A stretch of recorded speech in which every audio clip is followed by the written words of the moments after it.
दरवाज़ा बंद करके मियाँ बीवी आपस में मसला हल कर लें। ठीक, मैं एक बात बताता हूँ, ये I am done with this marriage, sorry, I am done with this marriage. ठीक है, इतना काफ़ी है। आपको क्या लग रहा है? मुझे ये सुन के खुशी हो रही है। नहीं नहीं, आपको खुशी नहीं होगी, लेकिन मेरे अंदर जो सारा कुछ है, मैं मुनाफकत की यारी दोस्ती नहीं चला सकता, मैं मुनाफकत का रिश्ता क्या ही चलाऊंगा भाई। मेरा दरवाज़ा बंद है भाई। एंड ऑफ द कन्वर्सेशन बस। टूर यूट्यूबर रजब भट्ट ने रेहान तारिक के पॉडकास्ट में ईमान से अलहदगी का ऐलान कर दिया है। उन्होंने बरमला इस बात का इजहार किया कि ओन शेख की वजह से उनके और ईमान के राब्ते ख़राब हुए हैं।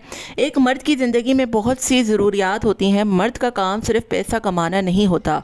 रजब भट्ट ने कहा कि ये पहली और आखिरी मरतबा है कि मैं इस टॉपिक पर बात कर रहा हूँ।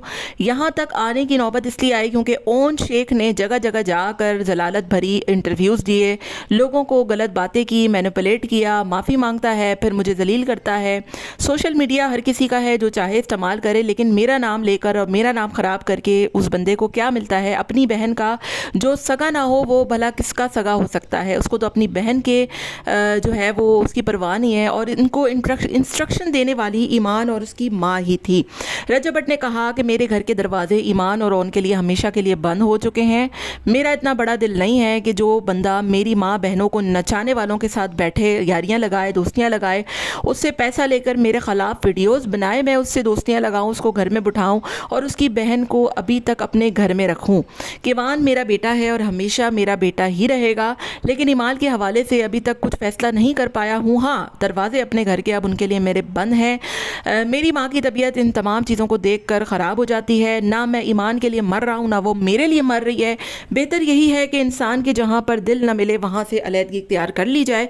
रेहान तारिक के पॉडकास्ट में रजब भट्ट ने बहुत ज़्यादा बड़े बड़े इंकशाफात किए हैं और साथ में इस बात का भी इजहार कर दिया है, लोगों को बता दिया है कि अब उनका ईमान से दिल नहीं मिलता और मामलात इतने ख़राब हो चुके हैं कि अब कोई मज़ीद गुंजाइश इस रिश्ते में बाकी नहीं बची है। इसी वजह से अब जो रजब भट्ट हैं उनका रेहान तारिक के पॉडकास्ट में इस बात का बरमला इजहार किया गया है कि अब उनका ईमान से ओन से कोई ताल्लुक़ वास्ता नहीं है, सब कुछ ख़त्म हो चुका है। रजब भट्ट ने बहुत सी ऑडियो सुनाई, बहुत से मैसेजेस भी दिखाए ओन शेख के हवाले से। रेहान तारिक की सारी जो भी गलत फहमियाँ थी वो सब दूर कर दी और बताया कि एक बंदा मेरे नाम से मशहूर होता है, मेरे नाम के व्यूज़ बटोरता है और मुझे ही सोशल मीडिया पे बैठकर जलील करता है। ये कहाँ का इंसाफ है?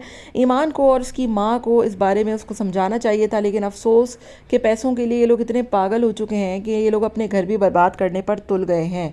सोशल मीडिया हर किसी का है, यहाँ पर जो चाहे इस्तेमाल करे, लेकिन अल्लाह का वास्ता है अब मेरा नाम लेकर मुझे मज़ीद जलील मत किया जाए, क्योंकि मेरा इन लोगों से अब कोई ताल्लुक़ वास्ता नहीं है। तो ये सारी बातें हैं जो कि रजब भट्ट ने अपने रेहान तारिक के पॉडकास्ट में कही हैं। आपका इसके बारे में क्या ख्याल है? कमेंट में ज़रूर बताइएगा।